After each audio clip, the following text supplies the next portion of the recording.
Welcome to our first and a more advanced series of Photoshop tutorials. Here we'll talk about some interesting settings and techniques that will get you more acquainted with Photoshop in general. Let's talk about curves. Curves is a setting in Photoshop that allows you to get richer tones and colors in your pictures. To start, we've opened up our usual coffee image here, and we'll click on the Image drop-down, then Adjustments, then Curves. You can also hit Ctrl+M at the same time. Doing this will open the Curves window, which looks like a neat graph chart.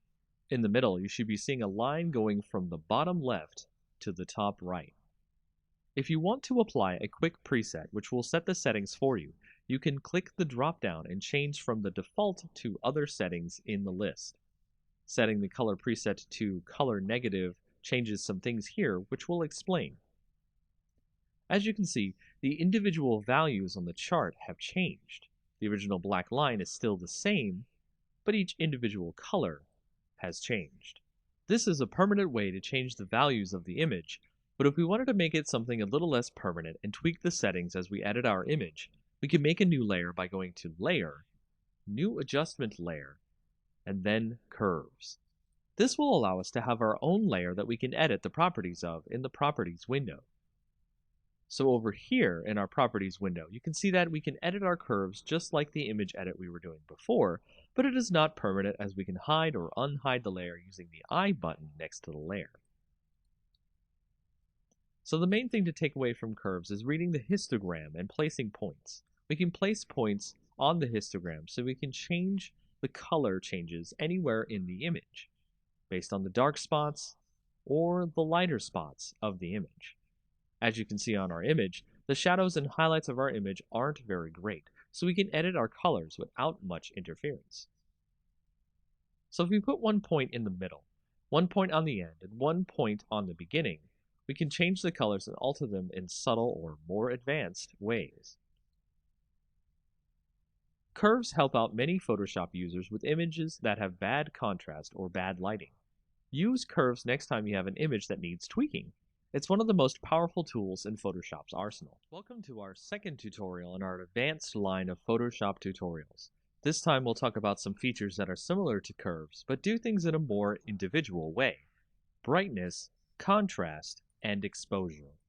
Just like before, we'll start out with our image available.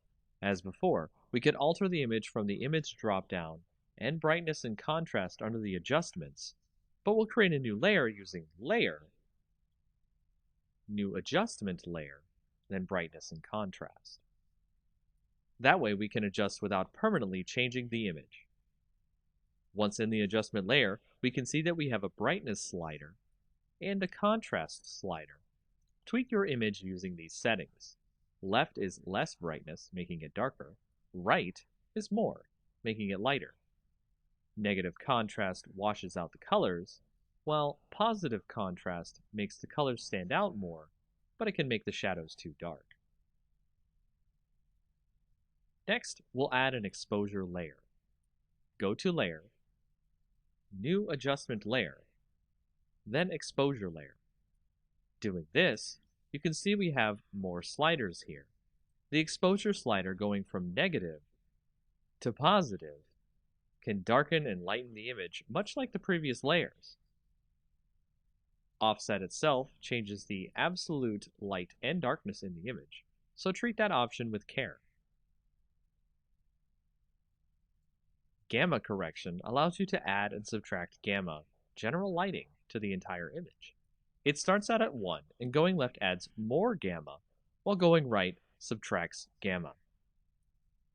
Using all these options allows you to tweak the image as you see fit, so you can make best use of lighting to get the image you want right for your projects.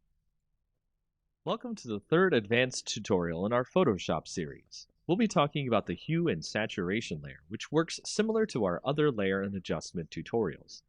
Here I have my own image open from before. To set up a hue and saturation layer, just like before, we'll go to Layer, New Adjustment Layer, then put a new hue and saturation layer down on top of the original image. So with hue and saturation, we can see that we can adjust the layer's color's hue, the saturation, how deep the colors are, or how light they are, to grayscale, or lightness, how dark or light in general the image is. In an image, you can make the colors much more vibrant by sliding the saturation more to the right than usual. Here we can see our coffee image stand out much more visually. And if we change the hue towards more of a red spectrum, we can get the coffee image to be very strong in color indeed. Use the lightness slider to make sure that things aren't too bright, as extremely vibrant color can be akin to looking into the sun for some viewers of your images. That's all for this tutorial, as you can change images you see fit to make them pop. Welcome to our fourth tutorial in our advanced series. This time, we're going to go with a more exercise-focused approach to help you get more acquainted with what a client wants and needs for their projects. Today's exercise: creating web banner ads for a client. There are many sizes that a client needs for their projects, and when doing web banner ads, you may need to do all or some of them. We'll go over the industry standards so that way you can make the banners needed for your projects. The first size we'll go over is the large leaderboard. It's 970 by 90 pixels. To start, we'll create a new image, and then we'll set the width to 970 and the height to 90. That'll give us the dimensions of the image that we want. We'll create a simple white background here. Then apply a quick text add. Make sure your text is in black so it shows up on the background. Write 10 apples for $3.99.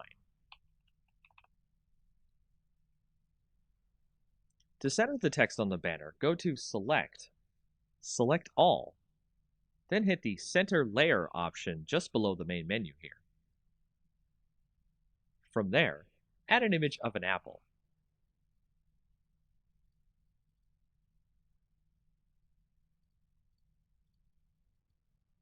Here I've added a quick image of an apple I found on the net to both sides of the banner to give it more of a friendly look. And if we were to be finished here, this would be the first type of ad we would have to create for our client. Next, let's create a half-page ad, which is a 300 pixel by 600 pixel version. First, save our image as a PSD.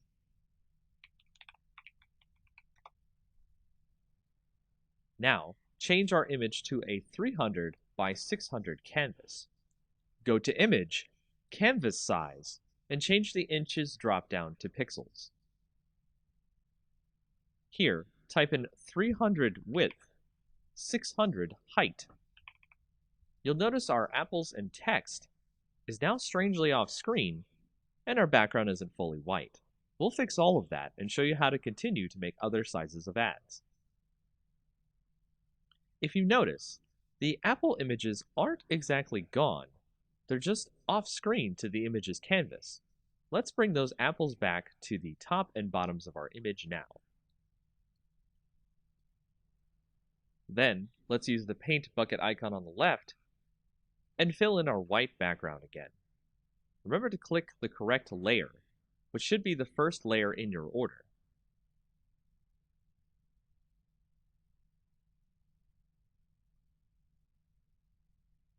If it helps, name your layers so that you can remember which is which. Now that we have our white background again, what about our text? For that, let us change the spacing by pressing Enter on certain parts of the text. Here at Apples should do it. Move the text onto the canvas.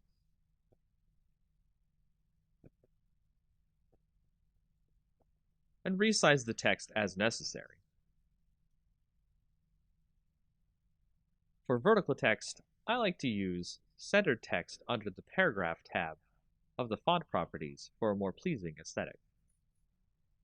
And there you have it. We have a new ad that can save as a separate PNG or JPEG from our original Apple ad. From here, we can create all the rest of the industry standard ad sizes: 160 by 600, 120 by 600, 336 by 280, 300 by 250, 728 by 90, 468 by 60, 200 by 200, and 250 by 250. See if you can make Apple ads for each one of them. For our next project design tutorial, we'll work on creating some great YouTube channel art for yourself or for any clients using Photoshop. Let's get started with the correct size for YouTube channel art. Open a new file, and then set the width to 2560 and the height to 1440. As you start off here, you can see there's a lot of space for you to create some good channel art. What I recommend here is starting out with the theme of your channel or your clients. Is it a science channel? Is it a space theme? You'll need a good background here to show off the tone and mood of the channel in question. Let's assume space is the theme here. I've gone and grabbed a freebie space background here and imported it into the image. With this, we can have a nice canvas of art to build the YouTube's mood and image from. Our imaginary space YouTube is called Deep Cosmos. So let's create a great text effect to show off the name of the channel. First, create your text. Make it large enough to be visible.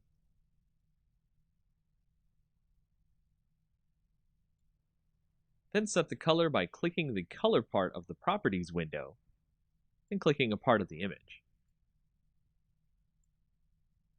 Then we'll go into the layer blending option,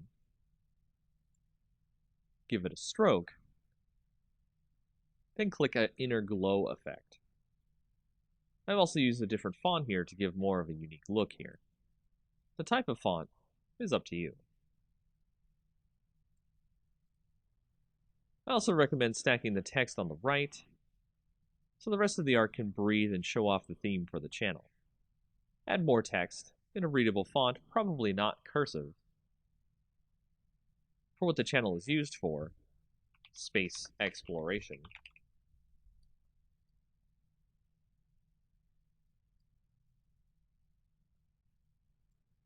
Any extra social media links.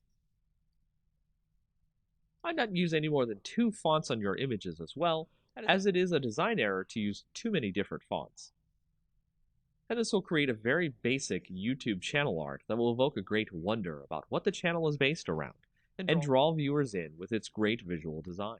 In our next project design tutorial, we'll go over how to make a Facebook ad. Facebook ads are similar to the industry standard ad designs, so we'll go over the basics really quick and then design an ad in a standard size. Single ads are the easiest type to do, as the other options Facebook gives you for ads are multiple image ads, video ads, and a few more. As before, we want to open a new image with the correct size. The standard Facebook ad size is 1200 pixels by 618 pixels. Let's open an image with this size now. From here, we'll create an image that really pops for our audience. Let's say we're creating an image for a seafood company. Let's go grab an image of some great lobster dinner. On top of that, you want to make the image have something that stands out for your audience. So adding some text that implies the dinner is irreplaceable or you can't find it anywhere else is to create that type of rarity that clients want their products to have. This is not necessarily true of every ad you make, but a nice quip or message about the product you're advertising will help with the ad. We'll add that in, and then we'll touch up the image by adding a quick inner glow filter, and adding more of a vignette look by adding a dark glow, but only around the inside edges of the image. After that, you're done and ready to continue making more ads for Facebook pages. These are the ads you typically will see in Facebook feeds. In this project design tutorial, we'll go over how to make a Facebook cover page. Facebook cover pages are similar to our YouTube cover pages in that you can make them as expressive as you or the client wants. As before, we want to open a new image with the correct size. The standard Facebook cover size is 851 pixels by 315 pixels. Let's open an image with this size now. From here, we'll do as we did before and create something a little more exciting like our YouTube cover image. Let's make this one about science and grab a picture of a laboratory background.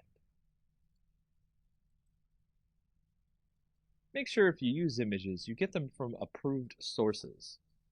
No one wants to use copyrighted images in someone else's project.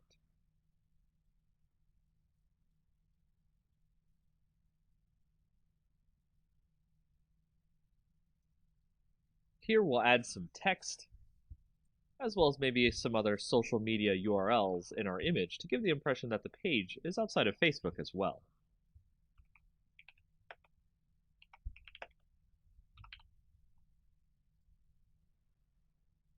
Once you've got the look right, it's just as simple as a YouTube cover page. One more thing, if you want to get the ratios right for mobile, make an image that is 640 pixels wide by 360 pixels tall.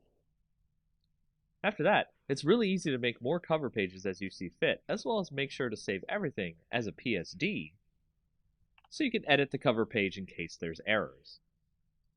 Facebook also accepts PNGs for cover pages, so don't worry about compatibility too much. One of the best ways to make a stunning image that allows the viewer to get the message and the image tied together in a beautiful way are quote images. These are the type of images that you see with words overlaid or cut out of the image to make it look more like art than just text on an image. To show you how to create this image that I have here, let's start with a generic background so we can make something stand out. I went and I found a picture of a pile of leaves. This will be our base that we'll use to create the image. The words that we create will go into the leaves to look like they're coming out of the leaves.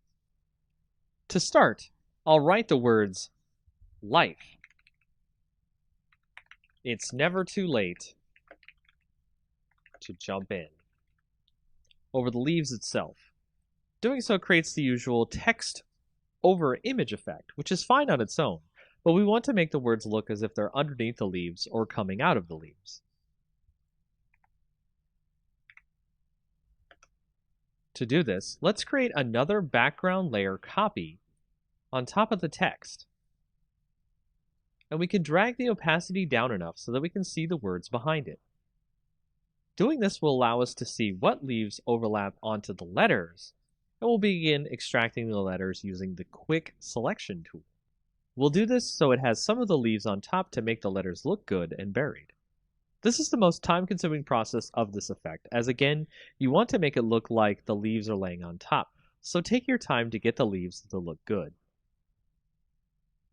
Next, you'll want to create a layer mask after you've selected your leaves on your background layer copy. Click the new Layer Mask button. Change the opacity back to 100%. Next, you'll want to add a drop shadow to your top background layer, so the leaves create a kind of 3D effect on your letters. The last effect we'll make here that makes the letters look like they were placed there instead of just added to the image is a texture that looks like rough paper or stone. Do this through the Pattern Overlay effect. Change the opacity just down to about 20%. This will allow the text to look like it was placed into the leaves instead of our viewer thinking we added them manually. And that's it for this effect. It's a simple one that really makes some images pop and gets some great views. Welcome to our next introductory tutorial for Photoshop. Today's topic is about the healing brush and the spot healing brush. We'll be using it to show you how you can touch up blemishes on a photo. This is great for touching up photos of friends, family, and other things you need to make look good. We'll start by taking a photo of someone having blemishes on their face and opening it in Photoshop. Doing this will allow us to have something to work with to show off the healing brush. If we select the healing brush here on the left, with the nice bandage icon on it, you can see that we have options up at the top. Sampled is what you normally want to use for your restoration of your faces and such in your blemished images. Using this, we'll hold the Alt key and click on a spot we want to use as a basis for healing the image. Once we've done that, we'll heal a spot here, and you can see that the brush has figured out what to use nearby to make the healing effect of the brush take place. If we continue, we can remove all the blemishes, and it's a pretty amazing tool. Another way we can do this is, of course, with our spot healing brush, which will do something akin to the selection tool and automatically come up with what you want to heal.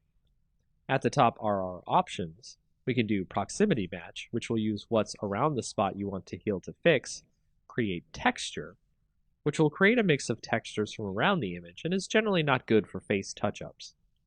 Content aware will try to guess based on what's on the layer itself and what seems appropriate here.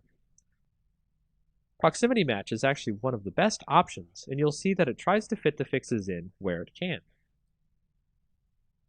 So be careful with your healing, and have fun making faces and other things look great. Smart filters are one of the most powerful features of Photoshop. We'll start this tutorial by showing you how we can make a smart object, add a filter to the image without it being permanent, and show you the power of smart filters that way. We'll start by opening this image of flowers here, and you can see that we have a great setup of a butterfly and some flowers. What we want to do is convert this image into a smart object, and all we have to do is right-click on the image and then click Convert to Smart Object. Doing that will set us up for any filters we want to add to this image, and it can be quite addicting to add filters and mess with the image. So let's try to isolate the butterfly here from the rest of the image. What we want to do is go ahead and go to Filter, then to go to Texture, and then Stained Glass. We'll fix the stained glass texture so that it looks smaller and looks good. We can see our butterfly in the back there.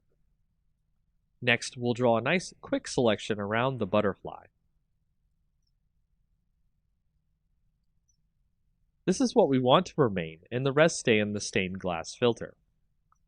Last, we'll press Ctrl-I, which will put all the selection in black and allow us to see the butterfly.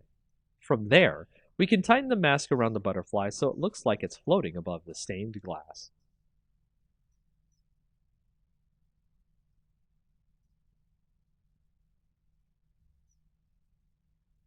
And that's just the basics with what you can do with smart filters. Easy, simple to use, and you don't have to worry about them permanently editing the image this way. This next tutorial will go over the basics of how to create a great image dispersion effect. This effect is great because it looks like the image is being torn apart, but in a way that looks realistic and graphically amazing. Let's learn how to do this together. I've opened up an image of a man here.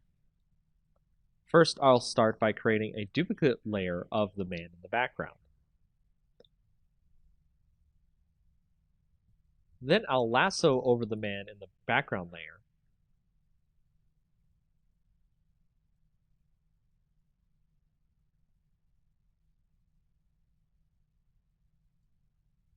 Right-click, and then do Fill. Make sure it's set to Content Aware, and it will let you fill in the background over the original man in the picture. We'll then select the entire model by using the Quick Selection tool.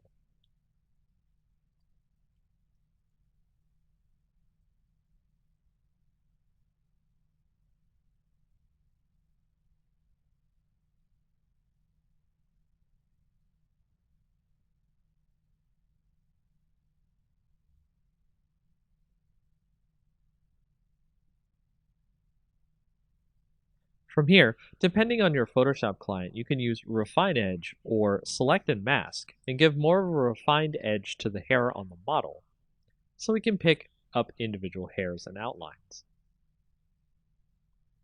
Before clicking OK on the Refine Edge, let's output the selection to a layer mask.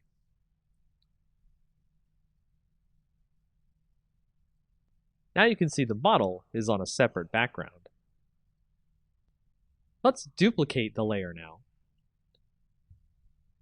Then apply the mask we made from the previous layer.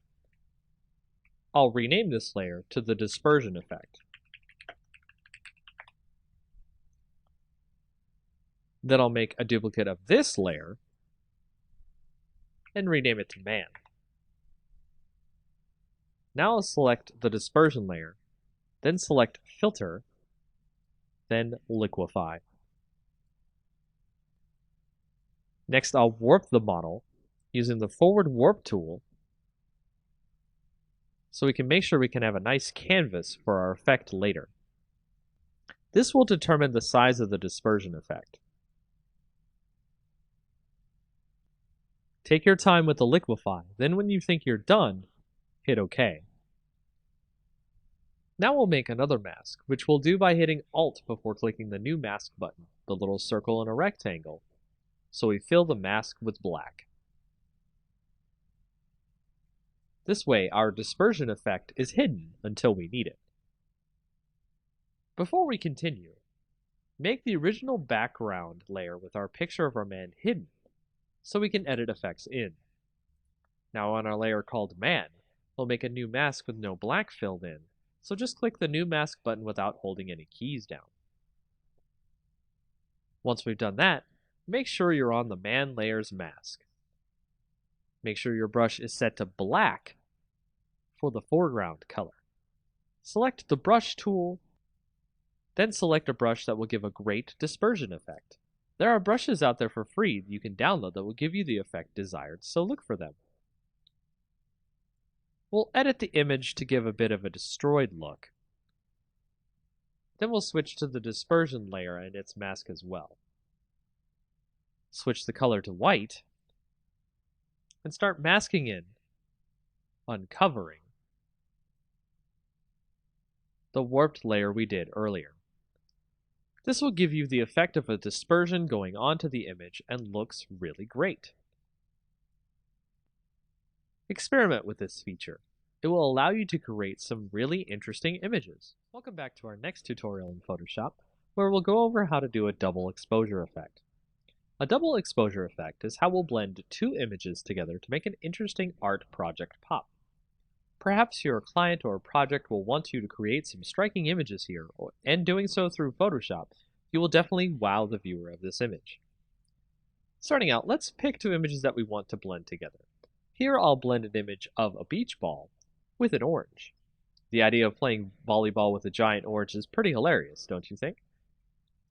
To start blending these two images together, I'll take the image of the orange, use the Quick Selection tool,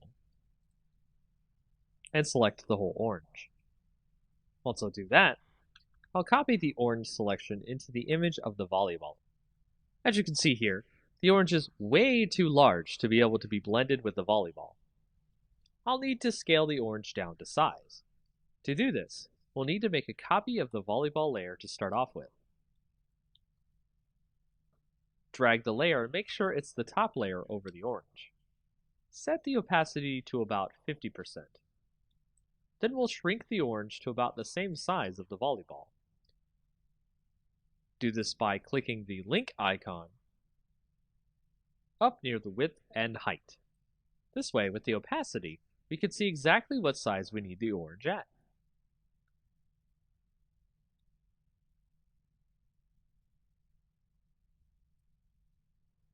Apply the transformation when done.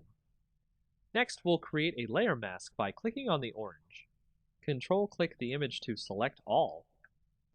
Then move to the volleyball layer, and click the New Mask button at the bottom. Once we have that mask, we'll make a copy of the orange layer, and then make a black mask of that layer by holding the Alt key and clicking New Mask. Using the Quick Selection tool, we can select the parts of the volleyball we want to erase.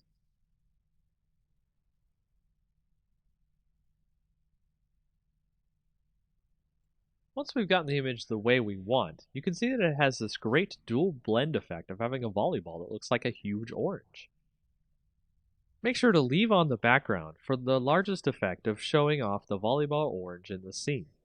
Now you know how to use layer masks to blend two images together. Welcome to the next tutorial in our Photoshop series.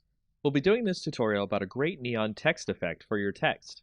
It's a simple effect that will make it really fun to add text to your images of brick walls, or nighttime building photos, and more.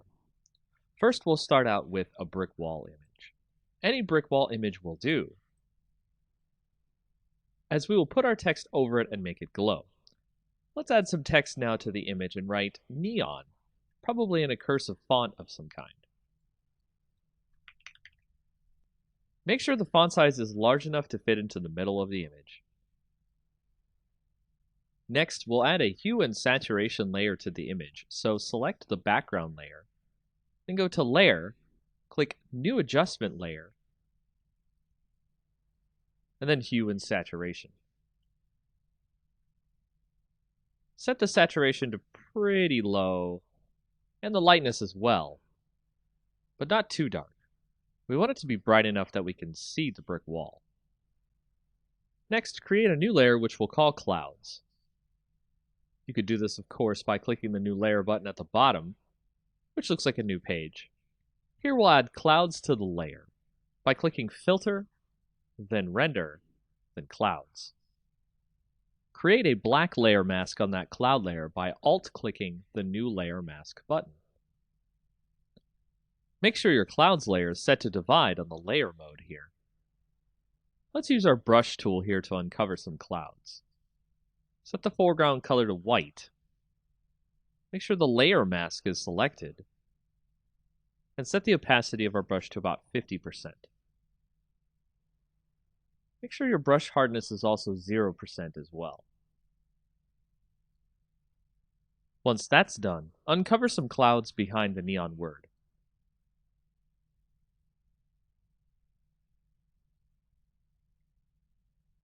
Next, we'll start working on our text.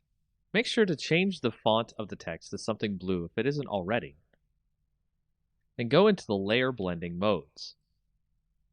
We'll add a bevel and emboss effect to the text, making sure the style is inner bevel. The technique is smooth. The depth 185, the direction up, the size 3, and the soften 16.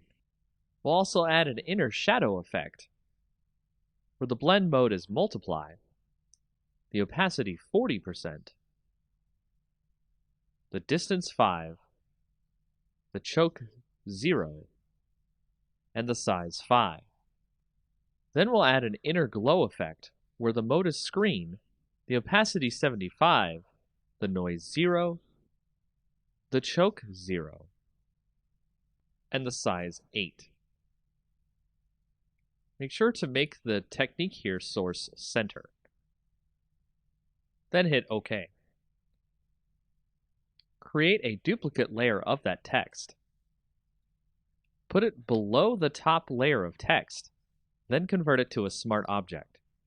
Add a Gaussian filter using the Filter dropdown, Blur, then Gaussian Blur. Set the radius to about 11 pixels. Now we'll create the wire that the neon sign is connected to the wall by creating a new layer above the clouds layer. Set your brush first to one with a full hardness, then about 13 pixels in width. Use the pen tool here on the layer, and click and drag out a line across the layers here in a curvy wave. Right-click on the line, and click Stroke Path. Make sure the Simulate Pressure option is turned on. Right-click the path, then click Delete Path. We'll add a blending layer effect to the line, bevel and emboss. Make sure that the depth is 245, size 0, and soften 3. Lastly, we'll add a more soft blue glow to the clouds in another layer. Add another layer on top of this layer, then switch to a soft brush with no hardness, with the size close to the size of our letters. Set the opacity to about 63%. Brush in some blue. Set the layer blending to soft light. And there you have it. Our neon sign is complete. Welcome to our next Photoshop tutorial. This time we'll be doing a great fire text effect. This can create a great illusion of text that looks like it's either made of fire or on fire. We've already started with a great fire effect image we'll use later in the tutorial. We'll proceed by opening a new file, making the height 1280 and the width 720. Change the background to black by using the Paint Bucket tool, and make sure the foreground color is black. Use the text tool next, and a great tall font. I'll type the word fire here so we can see the effect on it later. Let's go to the blending options on our layer and add an outer glow. Change the color in the box here to F70300, then hit OK. Select the satin blending next and change that color to 872D0F, and hit OK as well. Change the opacity on the satin effect to 100%. Change the distance to 10 pixels, then hit OK. Now select Inner Glow. Change the blend mode to color dodge here. Next, change the color to E5C23B, then hit OK. Change the opacity to 100%, the size to 10 pixels, then hit OK. Now we're done with our text, so hit right-click on the text layer and rasterize our type. Now we're going to fade out the top of our fire text. So use the eraser tool and set the brush to 250 pixels with 0 hardness. Erase some of the text as you see here.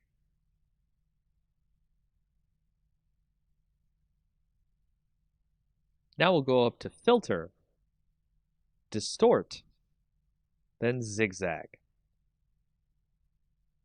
Set the amount to 4 and the ridges to 4. Make sure the style is set to Pond Ripples and hit OK. Now we'll select our fire image we've opened and copy that into our text image we're working on. Position the fire image over our text, then we'll switch over to the Channels tab here next to our layers. Hold Ctrl and click the green layer to load a selection of the areas of fire in our image. Head back to the Layers tab, then press Ctrl J to make a copy of the selection we got from the Channels tab. Delete our original fire layer. Here I'll rename the layer Fire Main to stay organized. We'll move the fire around to wherever we like in the image.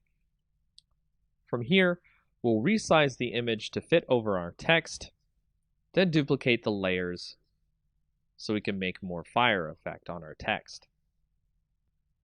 Be sure to resize, rotate, and erase edges of the fire around the text so it looks like the text is on fire realistically. And that's how you do this effect. In our next tutorial for Photoshop, let's create a great lens flare effect for our photos. Of course, you could use the lens flare effect in Photoshop, but it usually comes out pretty cheaply made and poorly well done.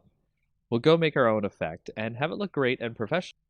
So we'll take our image of a sunset in the back here and add a new layer to the scene. Then we'll take a brush and make sure the hardness is set to 0, the size to about 300, and then we'll change the color of our brush to white.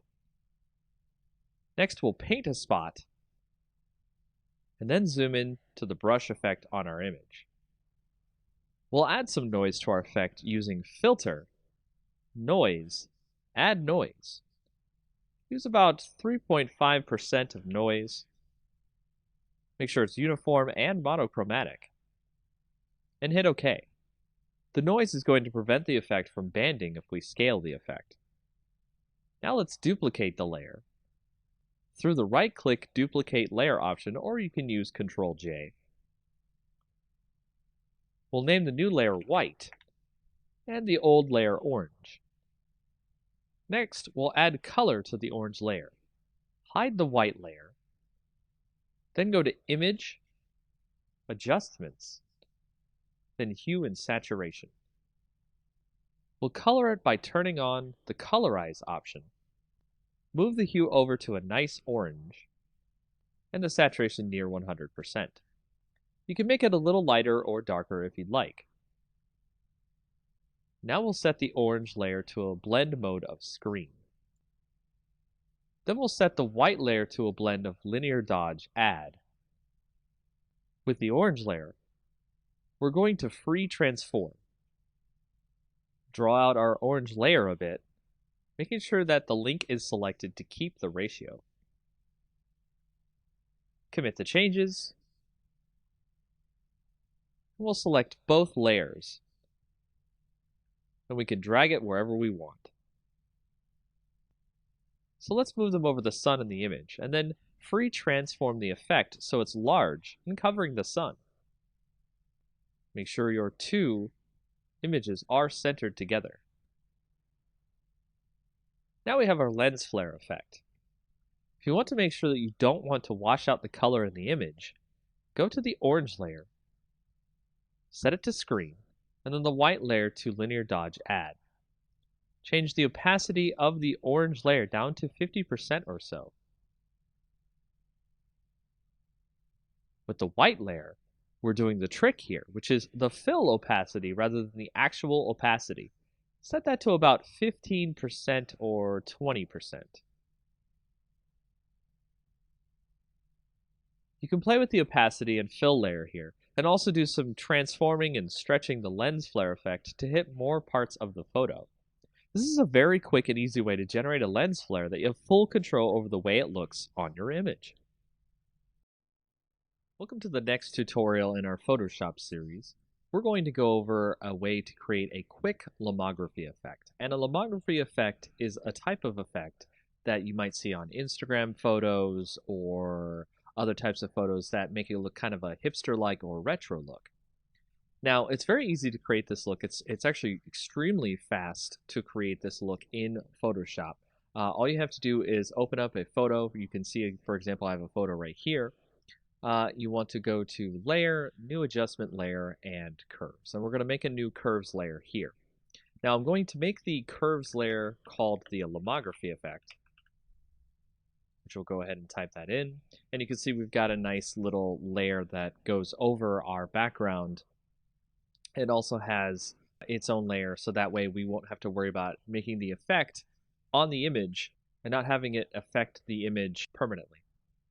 So the way we start this effect is we go through and check out the curves. So we've got the histogram here, and we want to start out by actually putting a point here and dragging it down a little bit, which you see will actually drag down some of the shadows in the image. And then you want to put a little point up here and drag that one up, which will actually drag in some more of the light into the image. Then we'll go into the red, and we'll actually put a little point there, drag that down a little bit so we can get some more in there. But we actually want to drag the shadows up a little bit so we can get some more darkness, depth to the image. We also want to drag up the end here as well, and go to the green, and do the same thing, drag up a little bit there, drag down a little bit at the top. And then when we get to the blue, we'll actually do this a little bit different. We actually want to drag up on the previous one, and we actually want to drag down at the top here, which will actually add a lot of different blues to the image there. So if we go back to the original RGB, we can actually pull up the shadows a bit, because we want to create that kind of soft tone in the shadows as well. And by doing that, that allows us to create a great lomography effect. It's actually kind of overdone here. It's a little bit too much on the image. So if we go to the opacity, and when you turn the opacity down to maybe about like 50, 55, you can see that it has put itself over the image, and you can see a nice effect on your image that gives it kind of a hipster or retro look. And you can turn on and off the layer to see the difference in the image as we put the Lomo effect on. And that's pretty much it for this tutorial. Welcome to our advanced GIMP tutorial, where we'll actually show you a way how to do digital black and white conversion. It's quite an easy effect to do. And we'll start by opening up an image that you might have seen before on a previous tutorial. We'll open that up and we'll show you how we'll be able to do the conversion here. Now, you can do a saturate effect in GIMP as well, but what I like to do is create a new layer. So we'll go over here and we'll go ahead and make a new layer. We'll make that transparent, that's fine. And from there, we'll also create a layer mask. So go ahead and add a layer mask to this layer. Make sure that it's set to white so it's full opacity. And you want to change this layer's mode to saturation. And by changing this layer's mode to saturation, you'll be able to change the opacity on the saturation on the layer. To get the saturation on the layer, you'll go over to the bucket tool and you will put in black on the actual layer itself. And this will create desaturation of the layer, and you'll be able to see the entire layer is in black and white. Now, you can set the opacity on this so the effect is not that dramatic, so you can have some color, you can have less color, all the way up to 100%, so you can change this as you will, instead of just using the saturation effect, which will be one time only. You can use this to great effect to choose the granular control over the black and white conversion effect. Now what you can also do is with this and having the mask, you can go to the original layer itself, use the scissors tool, and you can pick out parts of the image you want to have in color itself. So if you see here, I have picked out some of the glasses to be in color, and the scissors tool is one of the best tools for this as it tries to find the edges of the glasses on our background layer here. And of course, you could drag each point to make sure it tries to find all of the different parts of the glasses, and then we'll go ahead and click inside to select it.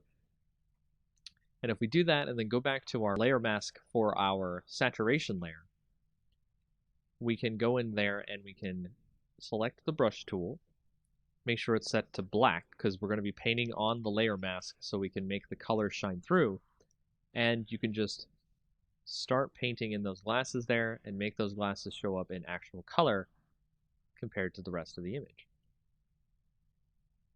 And that's just a very quick way of how to do digital black and white conversion in GIMP. Welcome to the next in our tutorial series about GIMP. In this next tutorial, we'll go over a quick way how to do a coloring of a sketch that you might scan in or you have received on the internet. And it's really easy to start coloring in GIMP. To start, we'll go ahead and have our sketch open, as you can see right here, and we will go ahead and add a new layer above that sketch. So we'll go ahead and make that a transparent layer, and we will also make sure that that layer is set to multiply instead of normal, because if it is set to normal, you'll just draw the color over the sketch beneath that layer, but with multiply, it actually adds the color over the layer, but in a way so that the previous layer on the bottom shows through. So if you see right here, we've set our color to something that's a little bit more skin toned. Make sure to do that as well, hit OK. And then we will start coloring in over top our sketch. And you can see just by coloring in here with the color that we picked, a nice skin tone color, we can start to get the sketch to look more like something that is 3D or an actual colored in sketch. Now this is a part of the longer process here, is to color in all the parts you need. So I'm going to do just a really quick once over so that way it doesn't take too long and you can see the effects, but also we're not too worried about it being too messy. So as you can see there, I've colored in her face on this sketch. What we can also do is switch a little bit to the burn tool. We'll switch to the dodge and burn tool, then we'll switch to burn down here at the bottom on the options, so that way we can put in some shadows in the image where we think where the shadows are.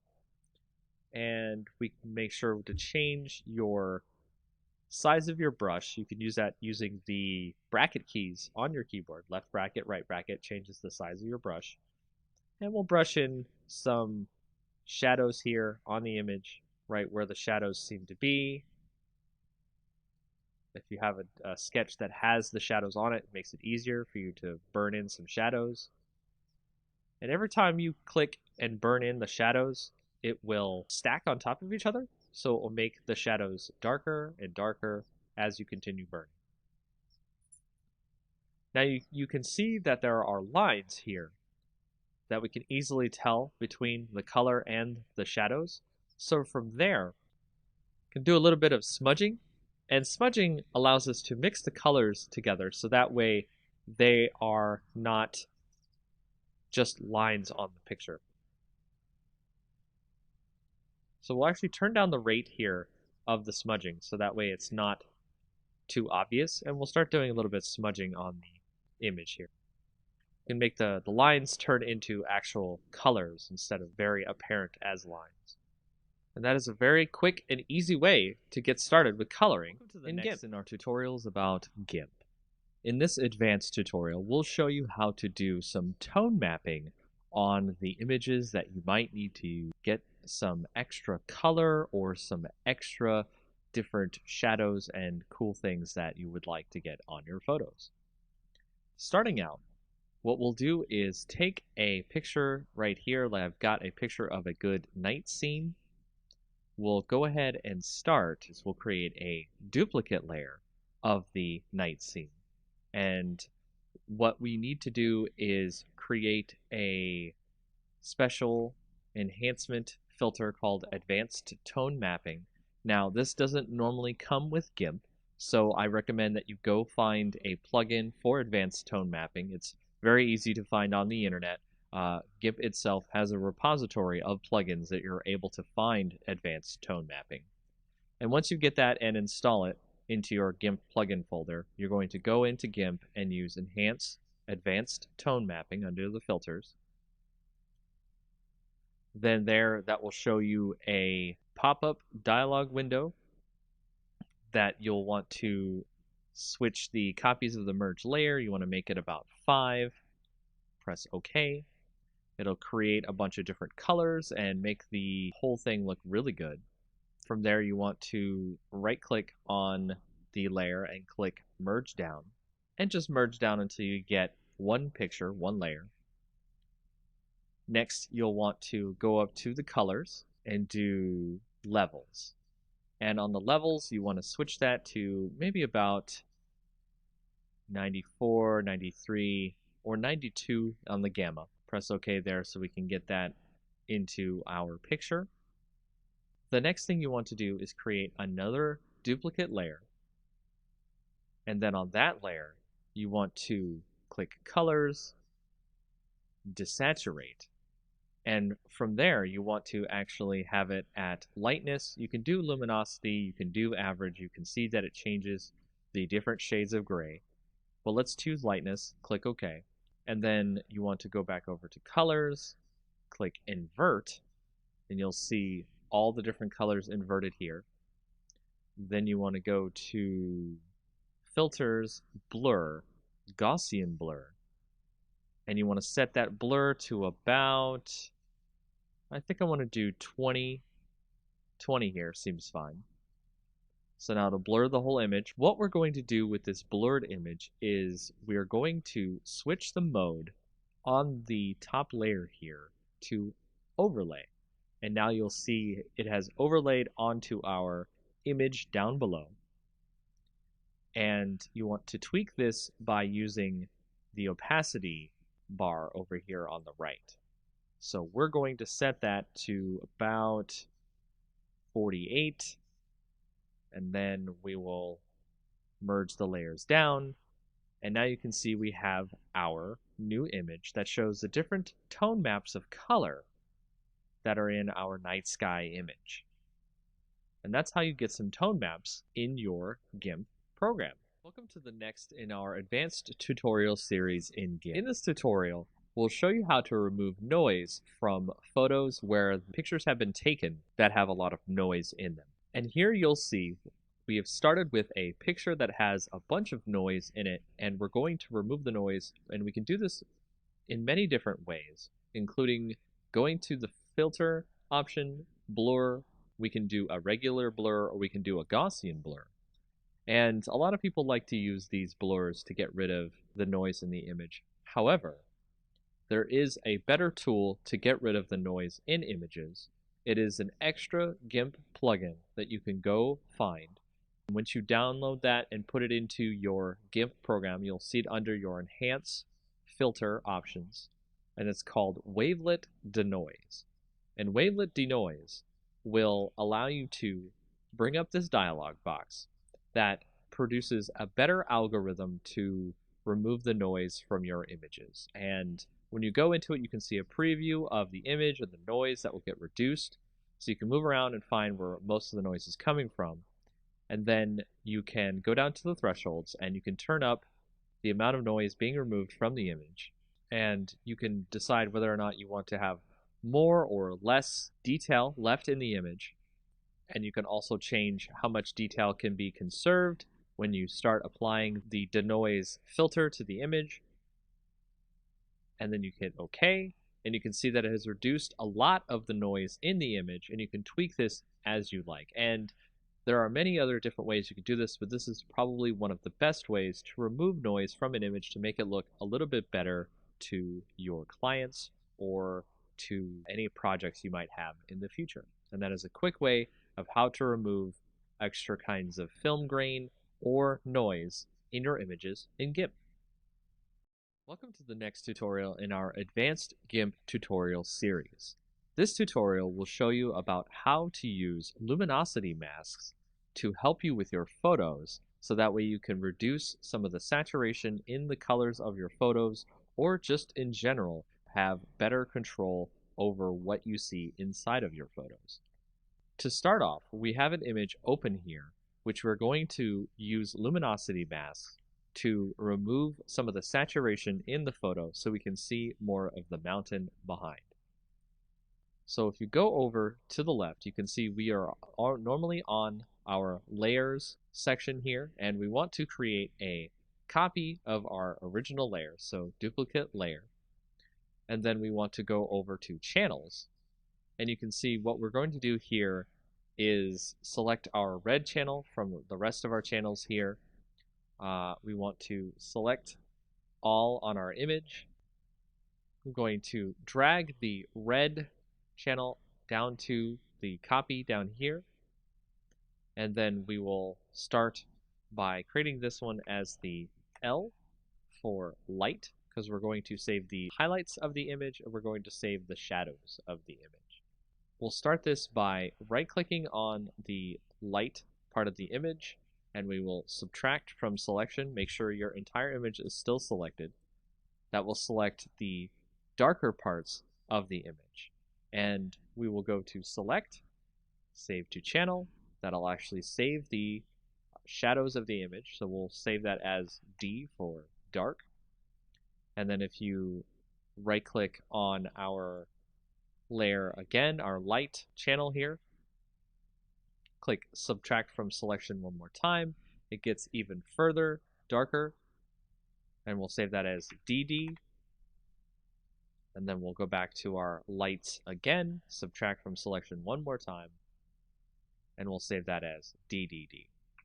So that way you can see all the different shadows have been saved now out of our image, and we'll now go and save the lighter parts of our image instead of our darker parts. So select none, then go to our darker parts of our image, select all, and when you do this, you will get the lighter parts of the image instead of the darker parts, and you will do the same thing as you did before, which is you will click Save to Channel, and then I'll save this as LL, go back to the dark parts, subtract from selection, and we'll do it again, select, Save to Channel, and then we'll save that as LLL. In doing this, you will have created a whole bunch of different channels for your different shadows and highlights in your image, and we'll be using that as a part of our layer masks to create luminosity masks. Now if you go back over to the layers, you can click on your copy, which I'll set here as light mask, and then I'll make another copy of this, which we'll call the dark mask. And then for the light mask, we'll right click and then make sure that your selection is none. So we'll right click on the light mask, click add layer mask. Instead of normally you would make it white, we'll set it to channel. And you can see under our channel, we actually have all of our different channels here for our shadows and our highlights. So if we go to our light channel, we can add that, and it will actually change it so you can see our light channel removes all of our shadows from the image. And now we're able to edit the image of our luminosity layer by going to Colors and Colorize, making sure that our light mask layer is chosen, not the mask itself.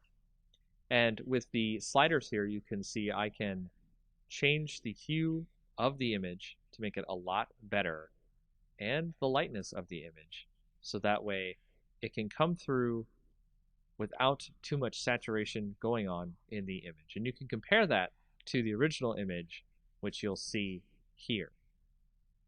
Saturation, removed saturation. And there's a lot more things you can do with luminosity masks in GIMP. Welcome to the next in our tutorials about GIMP. In this next tutorial, we'll show you how to create a contrast mask for your image.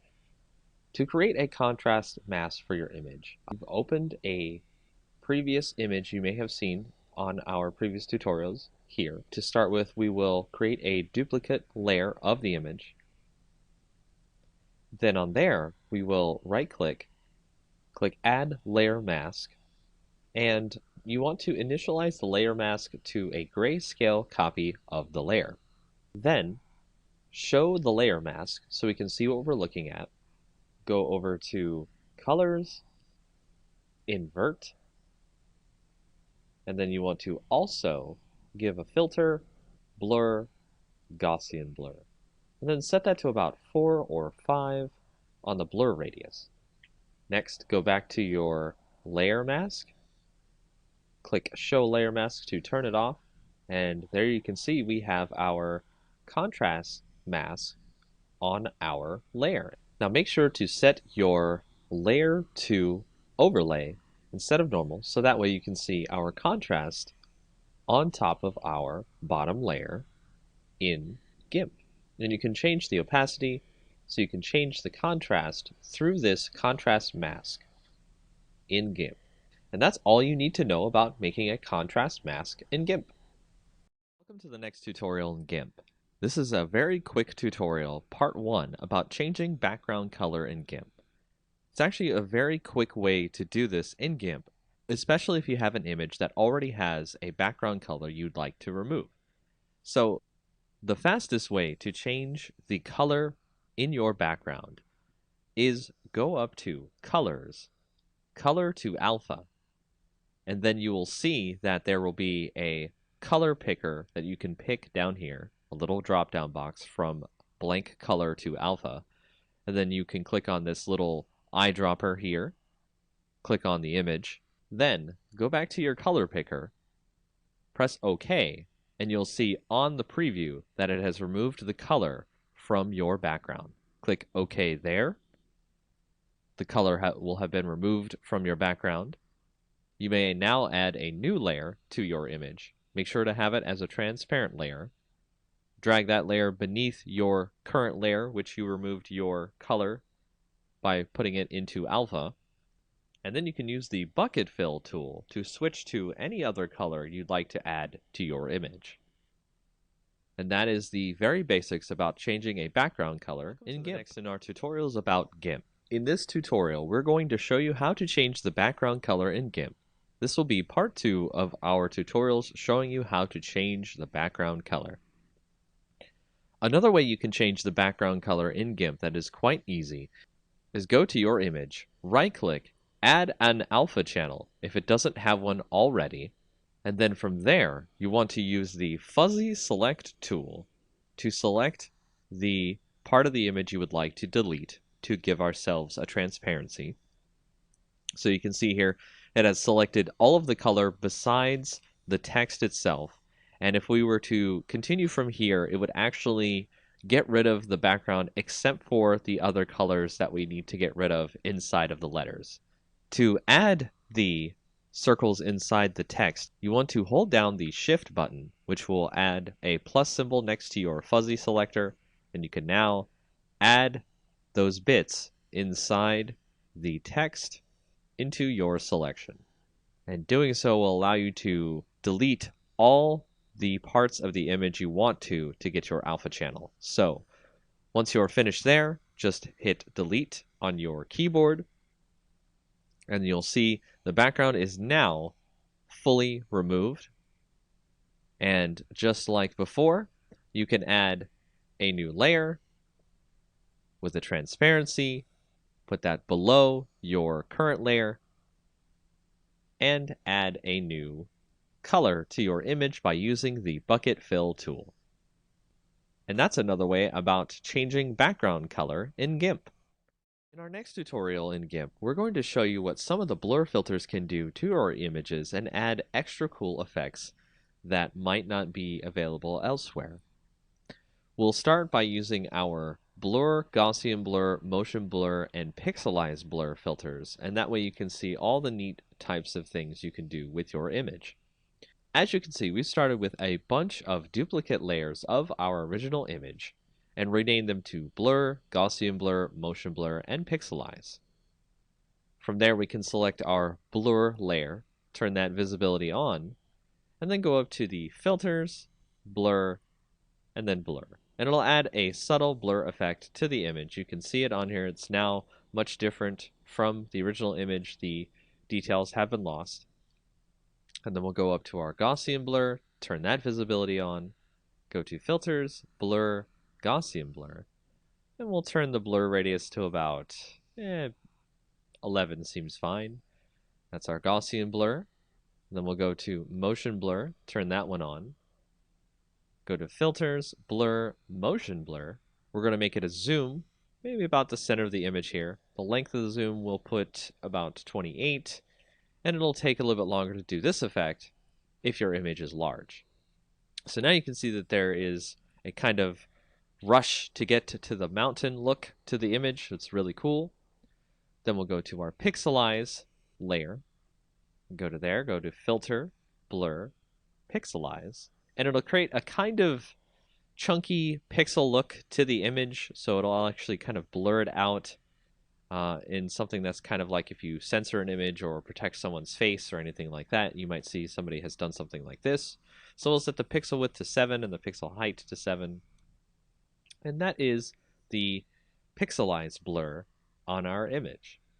So if we want to go back to regular blur, let's remove all the different visibilities of the other image. And we can change the opacity on this blur, so we can change how much of the blur obscures the image, which is okay. If we go to Gaussian blur, we can do this with our opacity in such a way where we create kind of a hazy look to the image. You can see it looks like it's in some sort of a dream. Then to motion blur, if you wanted to change the opacity on there, it creates more of a kind of like ray-like effect coming out from the image itself. So you can dial that in as much as you want or as you like. Then if we go to pixelize, we can do the same thing where we can turn the opacity up or down on that, but it just changes whether or not the blocks show up. What we can do here is we can select part of the image and we can create kind of a border in the image. And to do that, we've selected a spot in the image. And then you'll want to go to the pixelize layer, add a layer mask, make it the selection that we've just put onto our layer, but invert the mask because we want a border on the inside and not just the inside of the selection as our pixelized blur. And then click add, and you can see now on the edges of the image, if you right click, select none, you can see on the edges of the image there's a nice pixelized border. And that's an intro to some of the different blur filters in GIMP. Welcome back to our tutorials in GIMP. For our next tutorial, we'll show you about the selective Gaussian blur and how it can be used to remove noise from your images. Just like our previous tutorials where we've shown you how to reduce noise, we can select part of the image that we want to remove the noise from. As you can see here, I have a selection. Then go up to Filters, Blur, Selective Gaussian Blur. And in that, you want to select where the delta is. That's basically telling the Gaussian blur how much of the image you'd like to remove the noise from, and set the blur radius so that way it can come out looking good. As we hit OK here, you can see that it has removed a lot of the noise from the image by getting rid of the noise through the blur. And that's just a quick way to show you how to do selective Gaussian blur in GIMP. Welcome to our next tutorial in GIMP. We'll go over more tools that have been used in GIMP to create different effects in your image. The tools we'll go over for this part of our tutorial will include the clone tool, the healing tool, the perspective clone tool, the blur and sharpen tool, the smudge tool, and the dodge and burn tool. Starting out with the clone tool, if you go to our image that you see here, it will not let you do anything with the brush until you hold down Control, click a source on the image, and then it'll use that source when you decide to paint on your image, thus duplicating the image as you paint over it. The next tool, the healing tool, allows you to heal parts of the image much like in Photoshop when you want to fix parts of your image that have blemishes on them or other various problems. Much like the clone tool, you have to set a part of the image that you would like to use as the basis for healing the rest of the image. And as we start moving through our image, it'll try to heal the image based on what's around it, as opposed to the previous clone part where it just copied whatever it was using the source as. For the perspective clone tool, we can modify the perspective of our image, not in a permanent way, but in a way that GIMP will use when we decide to clone the rest of the image later. By going to the perspective clone option in the tool options, we can now set a source that we'd like to clone from, say this corner up here where the perspective will be changed, and we can paint that into our image. And as you can see, the perspective of the image in the upper left is now in our bottom right at a very different perspective. The next tool, blur and sharpen tool, we can set to blur. And then on our image, we can start blurring out parts of the image as we need to.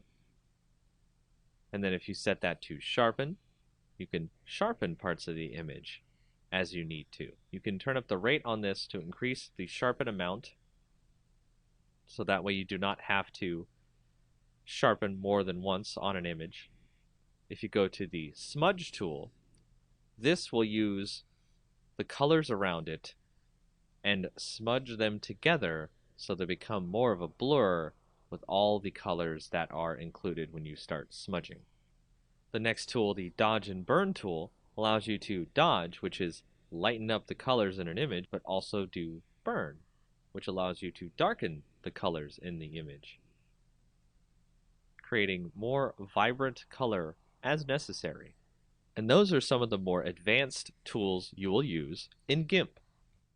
In our next tutorial of GIMP, we'll go over some of the color tools that you'll use on your images to change various parts of your image. Much like Photoshop, these are some of the main tools you will use to switch color balance, brightness and contrast, curves, and more. So to start off, we'll go to the Colors section, Color Balance. This is probably the main tool many people use to change the actual color in the image to something that they think is much more appropriate for the image in general. And as you can see, we can change these values to increase more of the color that we want to add to the image or subtract the color. And we can change the shadows, the midtones, and the highlights of the image. The next tool is Hue Saturation, which allows us to change overall the hue colors that are added to our image. So we can make it a green or a pink or what have you. We can change the lightness of the image, how much extra light is in the image, or if there's more shadows. And we can add more saturation of color to the image or make it more toward grayscale. With the Colorize option, we can do this in a more direct way, where it adds the color directly over all of the image. And of course, you can do this with the saturation and the lightness as well.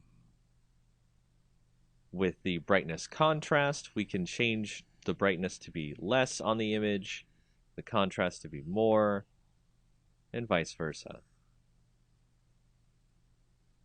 With the threshold, we can change what the image sees in terms of darkness or light. And for this, I would recommend using a layer mask so you can have something to blend over the image itself instead of leaving this as its own layer. With levels, we can go in and change the gamma on the image, so we can reduce the gamma, make it darker, or add more gamma to make it lighter. With the curves, this is much like Photoshop, where you have a histogram, and you can set the points on the curves to drag down the shadows, increase the highlights, and change the way the image looks on a very granular basis. If you go to posterize, it creates an image that reduces its colors into various channels of colors. You don't see many colors if you go lower on the posterize levels. That looks like it was created in older graphics editors. If you go to desaturate, we've been using this in a lot of our previous tutorials where we can desaturate by removing the colors from the image, and we can choose based on luminosity, the average, or the lightness in the image. And that is just a quick overview of all the different color tools you could use in GIMP. Welcome to our next tutorial in GIMP. In this tutorial, we'll show you how to use the Paths tool inside of GIMP. So go over and click your Paths tool here. And on the left in the tool options, you will see that you have the design mode, the edit mode, and the move mode. The design mode allows you to create points on your image that will create a path. To connect the paths together so that way you create a completed path, go to Edit once you are finished clicking on the last point for your path, and then click on the starting point of your path. That will complete your path. From there, you can move the path if you need to, and you can start doing a selection from the path or stroke the path if you need to. As a solid color pattern, you can set the pixels of the line, and so on. Another mode you can do with paths is you can create a new path where you can create a curvature to your path.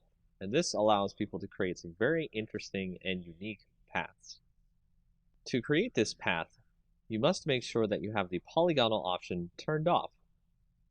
And that's a very basic way to use paths in GIMP. Welcome to our next tutorial in GIMP. Now, in our previous tutorials of GIMP, you may have asked yourself, how do I install those scripts, plugins, and brushes that I see on the internet for GIMP?